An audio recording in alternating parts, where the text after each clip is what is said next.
Good evening, everyone. Today is Friday, 17th day of May 2024. May the souls of those worshippers who died during the Kano bombing incident rest in peace. It is in the news that worshippers were locked in Nigerian mosque and they were set on fire. Such a terrible incident. But not just about the news or what happened. The reaction of the ruling government, I'm talking about APC-led Tinubu's government, is so annoying. Could you imagine that the presidency, or let me just say the federal government, it could be the spokesperson of the president or minister of information, no one is interested to talk about what really happened, that worshippers are worshipping in the mosque and some persons came and locked them inside the mosque and bombed the mosque and set the mosque ablaze. And the death toll has been rising since yesterday.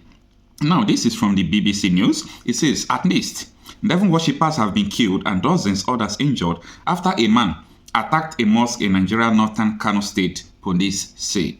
Now, out of the article, let me take your memory back to what happened in Plateau State 3 days ago, where a suicide bomber was caught on his entrance into the bank. He was trying to enter into the bank wearing time bombs on his waist and his belly. He was going to kill so many people, a lot of people. See, the security in Nigeria now is so terrible. There is no security, and the government, they are not interested to improve the security situation in the country. So Nigeria has become a place where terrorists can just wake up and send a letter to anyone. Terrorists could just wake up and send a letter to community that they are coming to attack, and they will carry out that attack successfully because the government don't care.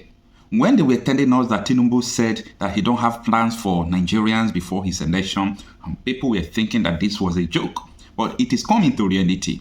Mind you, this is not just about to criticize government. What I'm saying has nothing to do with criticism. This is not criticizing God. We are talking about the reality of things at hand. So do not talk about people criticizing the government if your family have not been, attacked, or your family have not been a victim of what is happening. So many persons are quick to come to say, stop attacking the government because their parents have not been attacked. Their families have not been attacked. Bandits have not raided their community. Bandits have not done terrible things to their family. So they have the guts to come up to tell people, stop criticizing the government. This is not about criticism. This is all about government not having the ability to protect the lives and property, which is the primary, role or responsibility of every government in the world.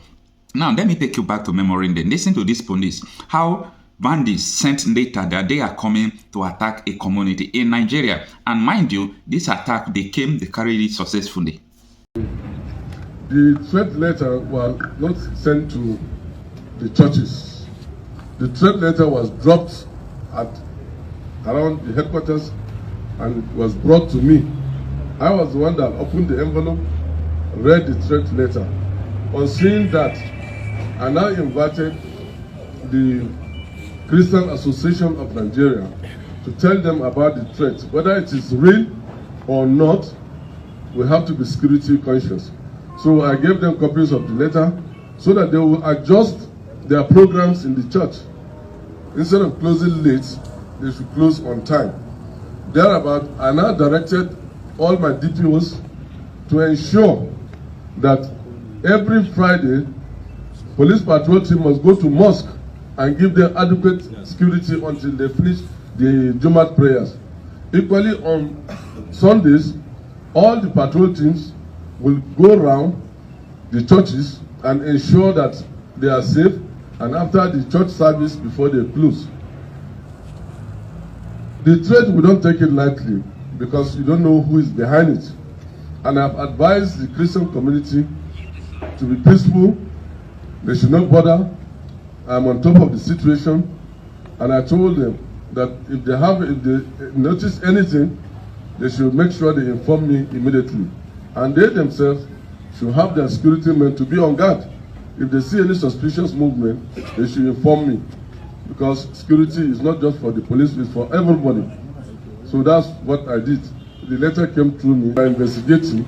I've directed my SIB to move in to see if we can unravel the circumstances beyond the letter.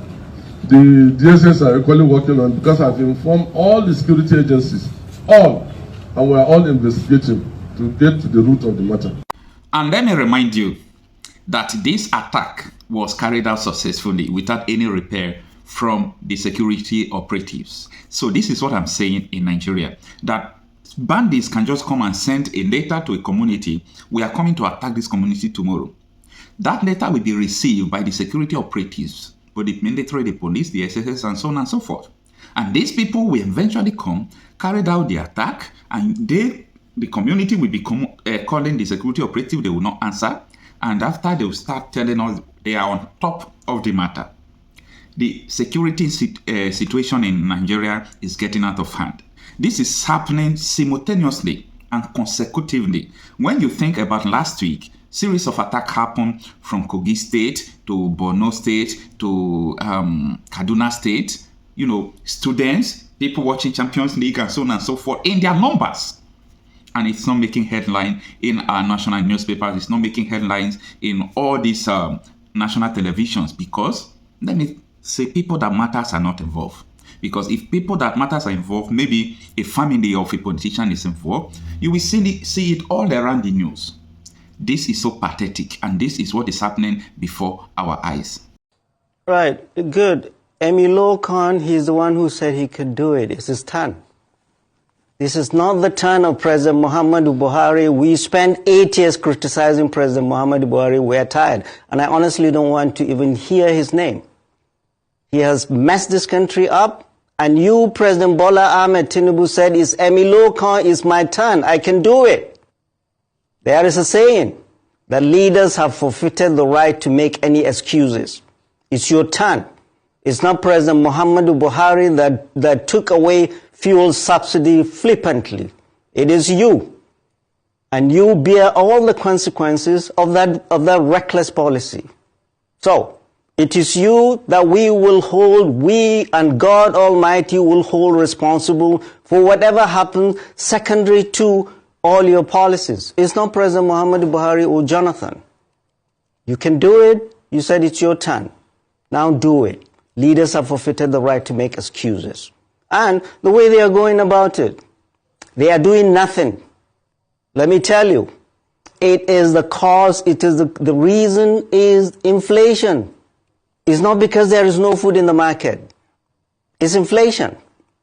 When this party came in 2015, a bag of rice, 50 kilos of rice was 7,500. Yesterday I went to the market, it was 70,000. Maize, 60,000. How much is the minimum wage? 30,000. How much does a soldier in the war front earn? 50,000. How much does the police recruit earn? Constable earns? About that. They cannot even buy rice. 30,000 in those who work.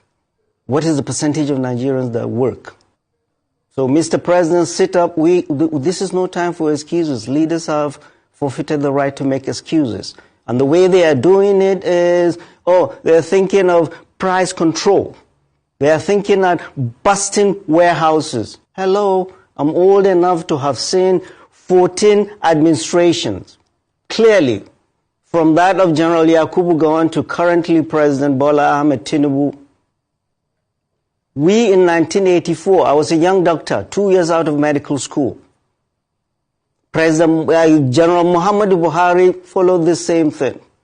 Price control, busting warehouses. Where did it take us? They haven't learned anything in 40 years. They haven't learned anything in 40 years. Yesterday, NLC, the president of NLC, Joe Ajero, said, you can give ₦1 million to workers if inflation keeps eating that up. You are not going to achieve what you need to achieve. The primary problem is the runaway inflation. The economy is out of control. The managers of our economy, they are drowning. They don't know what to do. They are the ones that cause the deterioration of the exchange rate of the naira, the inflation we see, and the cost of food and everything in the market. It is not availability. There is food in the market. What I call on all the governors of this country and the president, Everything should stop still.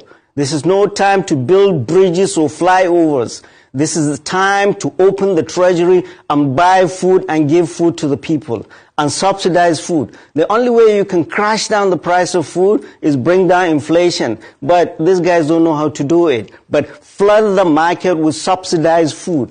I lived in the United States forever. Everywhere in the world there is subsidy on food.